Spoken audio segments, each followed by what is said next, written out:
Ang video na ito ay hindi para husgahan natin siya. Ito ay para unawain at kapulutan ng aral. Si Ivana ay 14 na taong gulang, isang batang babae na sa murang edad ay umasa sa mga pangakong ibinulong sa kanya sa pamamagitan ng text.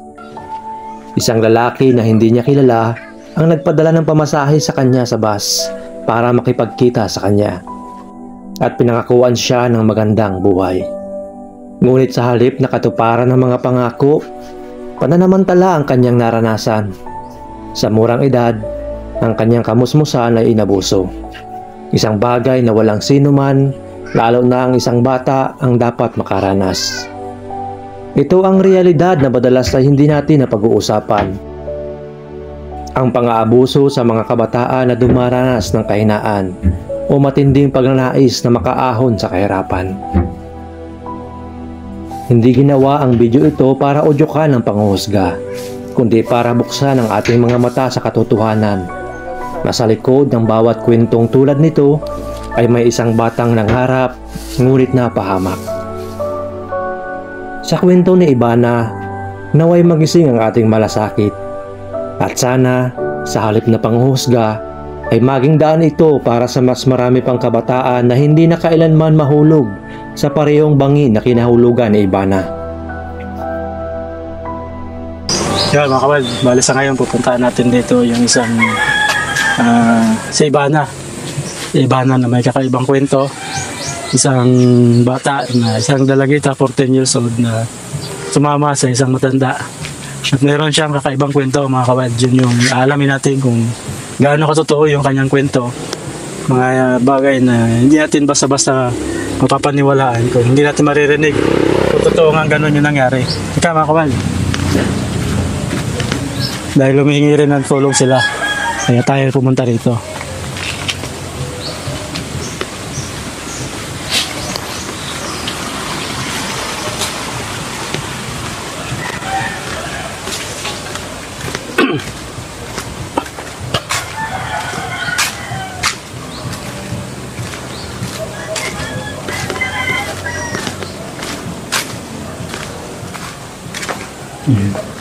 Ito yung bahay mga kabal ni Ivana.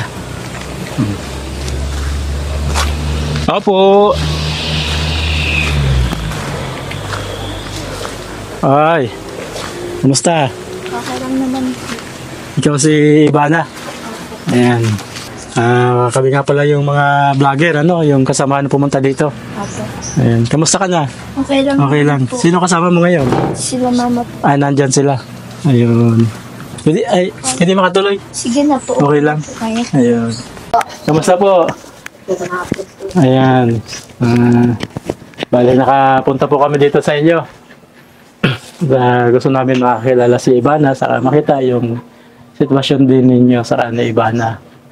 Ito pala si Ivana. Totoo po na yung buhok niya dati kinalbo o di naman, pinuto lang. Ano po, talagang si mama po ang nagupit niyan. Yung ama. Yung tatay niya. Nagupit yung ama niyan. Oo. Ang siya nagugupit sa amin lahat ay mahidlang din yung laging bruha. Ayun, si Ivana. Hindi nagsusupply. Ayun. Ay di ginupitan. Ilan taon na po ngayon si Ivana? Ano po, 14. 14. Kasi po siya ngayong July. Ayun. Kaya po ba siya tinawag na Ivana dahil kamukha po siya. Kamukha ni Ivana o Ivana talaga pa? Kakaiba po siya. Nakakaiba. Meaning po ay ano, para siya iba siya sa mga anak ko. Pero yung pulong pangalang Ivana, pangalan niya po talaga yun. Opo, Nasa Miss Ivana. Miss Ivana. Hindi naman po dahil pinagli siya kay Ivana o Hindi man po. paborito Ngayon lang po si Ivana alaw. so hindi niya pa kilala Opo. pangalan niya na Ivana. Ayun. Anong grade na po ni Ivana? Ano po siya, pa-stop-stop. Pa-stop. Ayun. Yun nga pong karanasan niya. Ayun. Hindi po siya makatapos. Hindi siya makatapos. Ito po, pinilit na lang po namin siya makagraduate ng grade 6 noong last year. Tapos na siya. Tapos, pinasok ko po siyang grade 7 para po maiba-iba yung environment niya sa dito. Kasi nga, nung nabubuli nga siya. Nabubuli. Pag nung grade 7 po siya, ganun din po. Ganun pa din. So, Kaya, ano po nag-isip ko sa po kanya? siya. Nag-stop siya. Nag-stop na naman siya. Ayun. At nga, laging ayaw ko na mama pumasok. Ayun. Hindi ko na po mapilit. At Yung mga extra nga po, ipayag po na kahit Payag. nag-absenta siya ng halos nasa ilang buwan. Okay lang na. Nakabalik pa po. Ayun. Kaya Kamusta na ikaw? Ayaw mo na pumasok. Makapasok pa po sa pasukan. Nakapasok ka, grade 7 ulit, grade 8 na. Grade 7 po. Grade Balik sa grade 7. Abot na po siya ni Akira. Nung sunod sa kanya. Oo. Ayun. Anong binubuli nila sa iyo? Yung mga nangyari po sa akin nakakaan. Oo. Kaya nga po. So alam po ng mga classmate niya. Nakalungkot yung nangyari sa iyo, Hindi mo naman ginusto yun. 8 years old. Siya po nung Ito, nauna April. siyang naabuso. Talaga po napakabata pa. Kaya 8 years old harapin siya. po kami nung Ano yun? Kakilala mo o hindi hindi mo? po. Hindi po. Basta ka lang Taga hinila. Santa Elena po yun. Ayun. Kung dito lang nga po, di man yan papakialman. Oo. Tapos Kilala kami. ano po, yun po yung sabing parang nakakulong na. Oo, yun po yung hinatulan siya. Natulan na siya. Nung pandemic po yun, Pandemic. 8 years old pa lang siya. Tapos yung huli, yung sabing parang nilin lang naman siya ng isang matanda. Matanda na. Parang binilog-bilog yung Sinamantala yung pinagparapangakuan. Okay, iba na. Ang Kung ano niya pangako. bilang- Anong pinangako sa'yo? Iba na. Bibigyan daw po ako magandang buhay, bibigyan daw po ako ng cellphone, papakalin daw po ako. Ayun. So parang, sino Diyos. Ano tawag nito? Tinukso ng mga Tinukso di ng umano mga ay bagay. magkakaroon. Ayun. Siyempre, napakabata pa ng iba na. Yun pala yung nangyari. Opo. Pinag-alala nga po kami maigi. Yun pala po. Mabuti po natukoy niyo siya. Gawa pa nga po doon sa kinakasama. Yung lalaki. Naandun. Yung sinumbong sa amin. Ayun. Yung kinakasama nung... May kinakasama? Oo, dito. Akala ko po nung binata. Hindi po. May kinakasama siya dyan. Doon sa kabilang Tapos iniwanan niya. At itong... Hindi po. Sila pa rin po. Sila pa rin, hindi mo pala Ano iniwanan. ko nga po yung Tapos nilin lang naman sa iba na para sumama sa kanya. Sa chat-chat lang Sa po yun. chat-chat. Kaya nga po din namin ang pinagagamit. Mabuti po nakuha niyo. Ano po, kamusta? Nasaan na po yung lalaki niyo? Nakakulong. Nakakulong naman. Sa Kalamba. Dapat lang sa kanya kasi matanda na siya. Saka dinadagdagan niya Hindi masamang naman po siya karanasan. totally napakialman dun sa nung matandang Ayun. noon. Oo. Pero nabastos din po talaga siya. Ay, nabastos siya. Kaya ang kaso, anong kaso po nun? niya ay parang acts. So, lasciviousness. Pero doon po sa kakabastusan. una, nung sa 8 pa lang siya rin po. Okay, talaga. Mahigit natamo na rin ni iba na yung Oo. katarungan. Sa pangalawang pagkakataon nga po ay naulit nga sa kanya. Sana. Naulit sana dito. Oo. Ay doon sa pangalawa. Oo. Eh kung yun naman daw po ay natuloy, yan ay hindi mabubuhay. Oo. Kasi nga po, baka pinatay yan. Oo, tama. May edad na Siyempre. po ay. Siyempre, alam niyang may ginawa siyang May yung una. Hindi ka naman yung binabantaan na hindi naman. Po. Kung ano lang yung mga pinapangako. Totoo, may binigay sa'yo na cellphone. Wala po. Naman. So, talagang ang interest lang gumawa ng kasamaan. Papunta siya doon. Yun, no. Wala naman siyang interest na yung nakalungkot yung mga karanasan ni iba na Ano po itong narinig ko na nung nakarang gabi lang, yung nakulong naman. Ayun pong nadaanan niya po. Kasi kung pipista maga po ng Santa Elena, di may perya. Oo. Napunta po yan paggabi. Kasama naman po niya yung kaibigan niya, taga dito din. Ayun. Ay, nadaanan daw nila nung pauwi. Oo. Nag-iiyak yung kapuan niya na babae. Hindi ko po nakilala. Hindi niya kilala. Hindi Ayun. wala sakit na isama.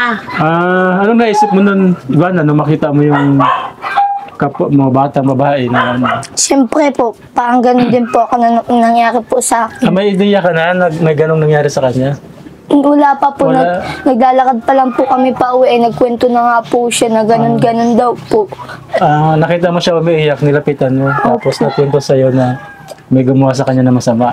Opo, Ayun, hindi mo siya kilala. hindi po. So, nung ikwento niya sa'yo yung karanasan niya, parang naalala mo yung karanasan niya. Pag naalala mo ba yung karanasan mo, anong nararamdaman mo? Parang nasaktan po. So, ganun din. Yung babae, umiiyak din. Umiiyak po siya. Ayun, tapos anong ginawa mo? Tapos sabi ko, tinanong ko po siya kung ano po nangyari sa kanya. Tapos pininto po niya yun. Tapos parang kapwa babae ko po baga, katulad po na nangyari sa akin. Tinutulungan po ko ng mga babae na katulad niya. Ayun. Kaya naisip ko din po na tulungan po siya. Ayun. Saan mo siya sinamahan? Sinama ko po yun sa bahay po ng lola ko po. Oo. Tapos sila Dahil hindi mo alam yung bahay niya, sinama mo sa lula mo. Opo. Ayun. Nagpaumaga sila tapos punta sila sa barangay. Sa barangay. Ayun. Hindi ko nga po yun alam. Hinimok mo na magreklamo. Opo. Ayun. Sila yung nagdiretso na doon. At dito nga po Sa kami tiyuhin ko po. Sa tiyuhin mo. Ayun. nag-agawad po yun.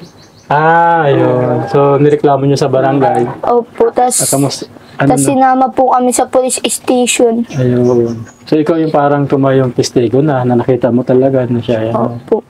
Kamusta? Ano ngayon? Ayun po, ano daw po yung lalaki. Ikukulong po yata. Wala daw po yung piyansa. Walang piyansa. Ayun. Kasi mali yun. So, ikaw ba nung mahatulan yung gumawa sa'yo, anong nararamdaman mo nun? Yung mahatulan na siya? Yung ano po, yung parang naano po ako, yung para sa akin ay magdusa po siya sa Magdusa. ginawa po niya. Ayun. Kasi kung hindi niya yung ginawa, hindi mo sana naranasan yung gano'n. Opo.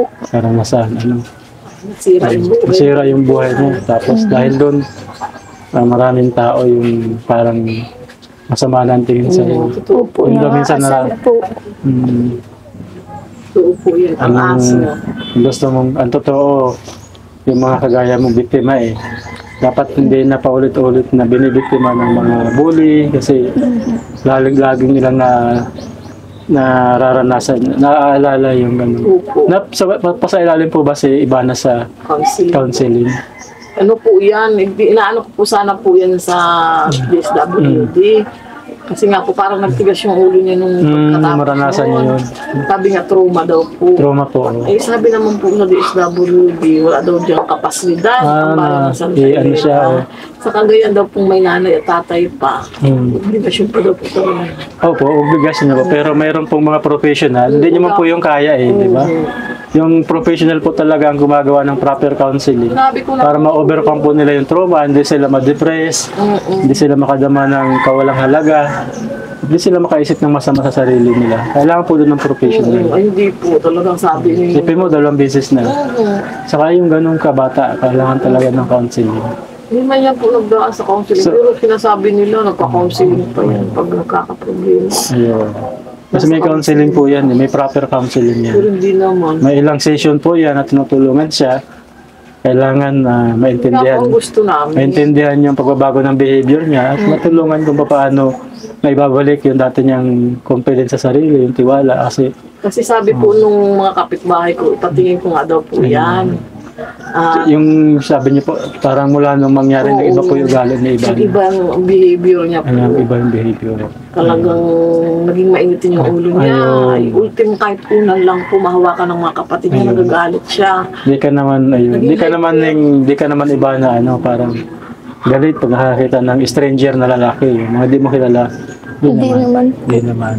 Hindi naman siya nagka-trauma sa lalaki na kung saan nag-isip siya agad ng masama. Hindi naman. Parang naging open-minded naman siya na hindi naman lahat ng tao ay ganun. Ayun. Yun lang ugali niya nga po na parang naging irritable siya. Irritable siya. Ilang araw din po siya doon sa lalaki na 2 days po. 2 days. Mabuti nahabol niyo pala agad. Opo, at Sabado po siya ng gabi, Linggo, natawagan ko siya. Gawa nung kinakasama. Ibig sabihin po, may ideya kayo kung sino yung kumuha sa kanya. Opo, nung hinanap na namin siya. Ayun. Talagang hinuuna, hindi namin alam. May nakapagturo sa inyo na posible yun. Opo. At pinadalhan daw po ng pamasahe ay ng pera. Ay sabi ko pinamasahe siguro. Pero di mo pa naisip Ivana na napakabata ko para sumama sa gano'n. Isip ko rin po. Siyempre masisira yung buhay mo. Huwag ka lang sasama doon sa mga gumagawa na masama kasi matadamay ka, di ba? Saka alam mo yung pagsama sa mga nagiinuman, yan kasi sila sila ay nasa impluwensya na ng alak. Kagaya nun, siguro yung kagaya nung kagabi, malamang mga nag-iinuman sila. Opo, nag-inuman niya po sila. Nilasing din po yung babae. Nilasing siya. Ayun. So, ibig sabihin, lasing siya. Hindi niya ginusto yung nangyari. Yung yamang nagtigil sa Ivana ate, ano madalas niya nang ginagawa? Ay, ito po yan lagi sa akin. Siya po ang katuwang ko dito. Kasi ikwento niya rin, kasama niya sa paglalako ng isda. Totoo po Ano yan. pong, Siya po. tinutulungan niya kayo.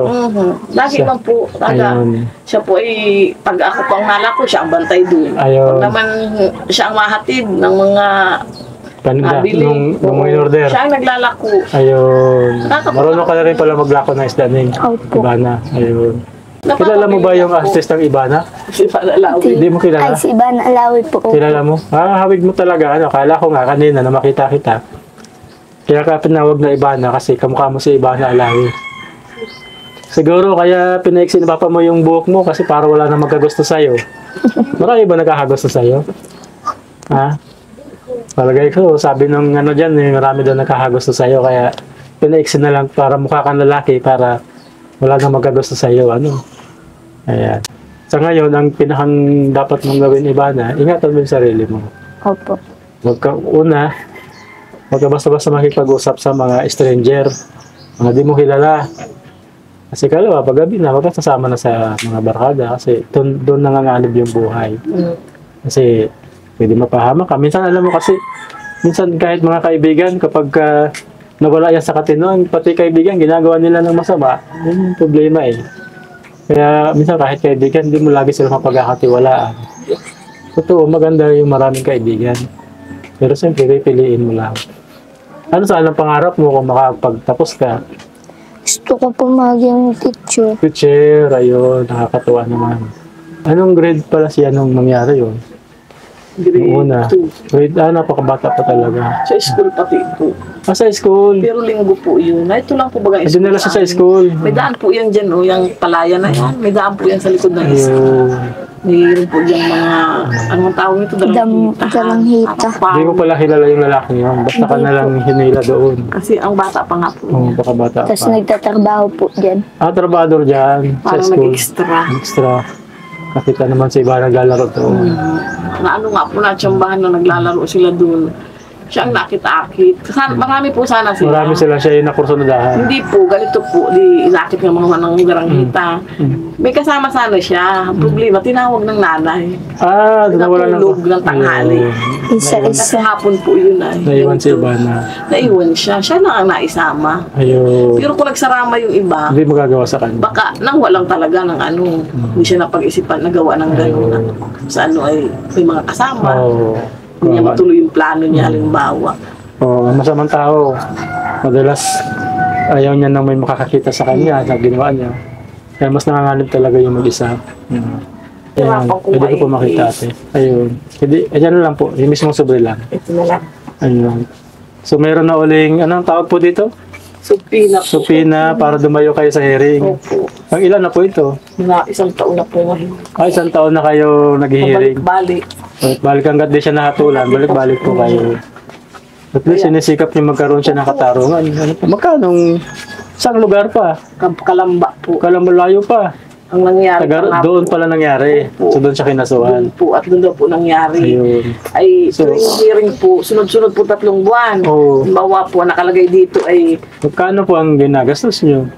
3,000. 3,000 isang punta doon. Nakakahingi pa ako sa DSWD 1,000. 1,000. So yung 2,000. Kapag hindi nalilate yung subpina, Ayun. kasi tinitingnan po nila yung picture sheet. Nalilate ito. Ay kaso late na minsan, hindi ko nahihingi ng tulong. So kailan uli ito? Ito ay parang, May 20. kailan ito? April 20 po may hearing. Ito Late, lipas na din ito. late lang.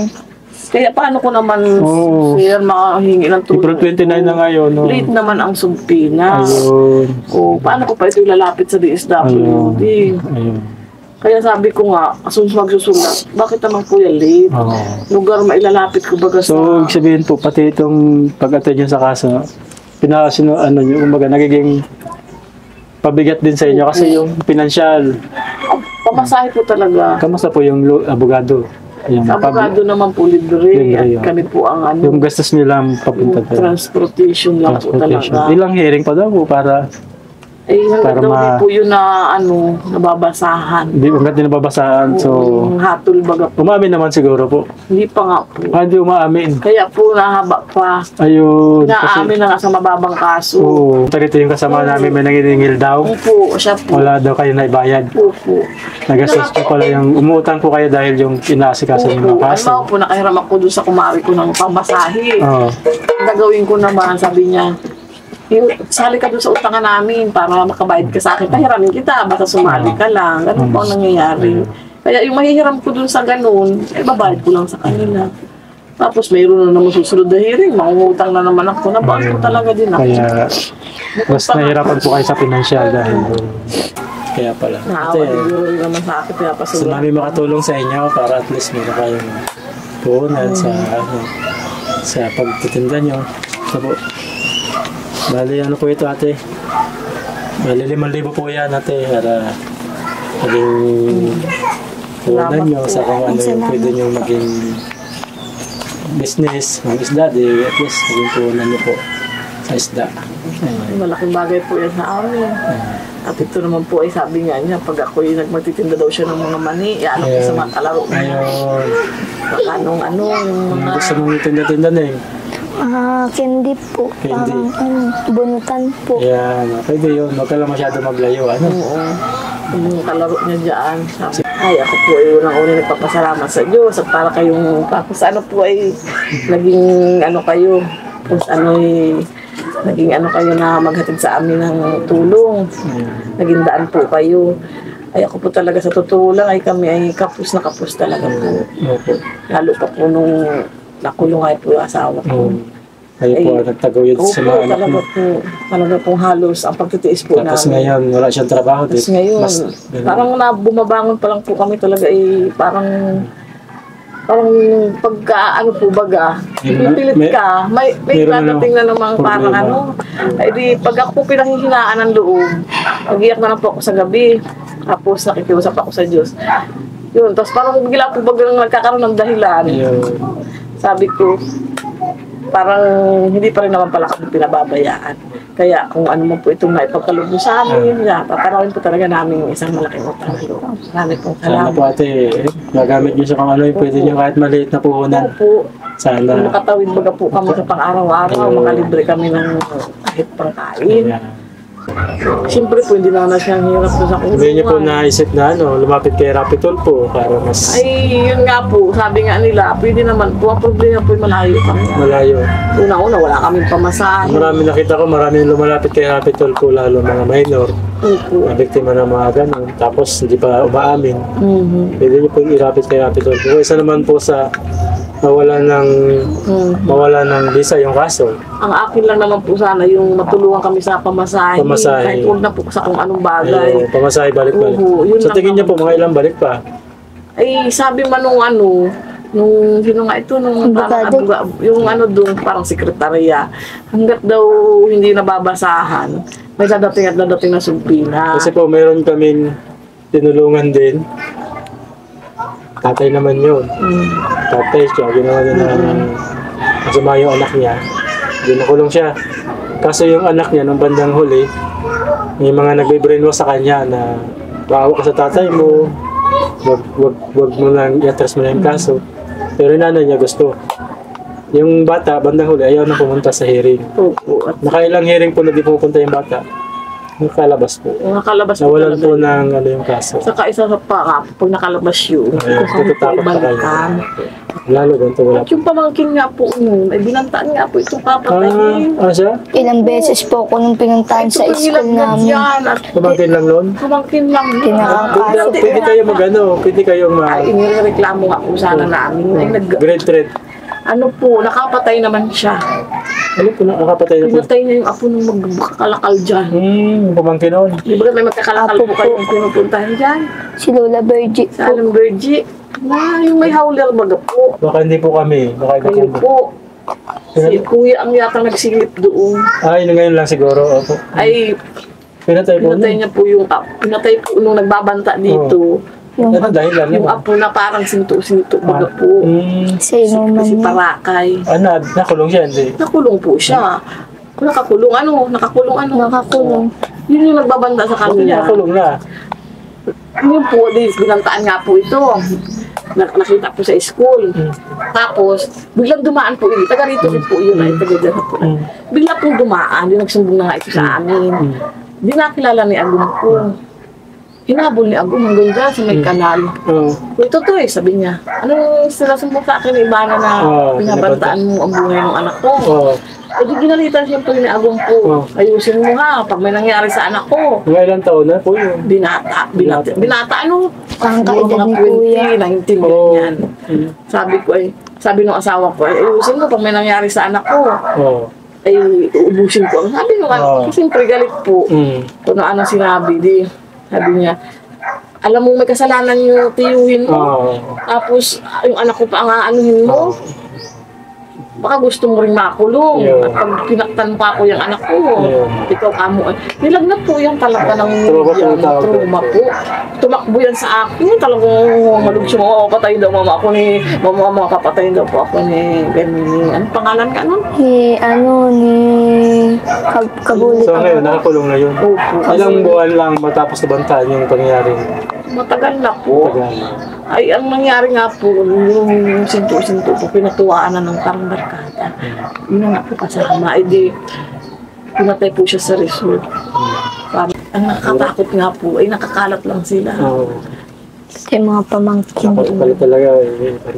Sabi ko nga kay Agong, sabi ko, Saka mas maganda nga ito nga talaga si Mr. sabi nga nung mister ko, hindi mo ba alam, yung kalalayas mo mamaya, patayin ka ng ano kalaban natin sa kaso.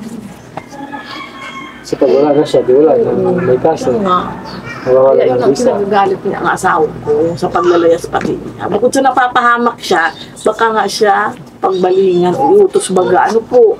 Kahit siya nakakulong doon, pwede niya iutos yun sa mga, ano niya. O ano niya, ako kinulong, pinakulong niya. Yun po ang iniisip ko. Hirap mga po ng, mas maigi na yung nag-iisip ako ng ano, at mamaya lakad-lakad yan dyan, saksakin na lang. Hirap po. Kaya nakakatakot.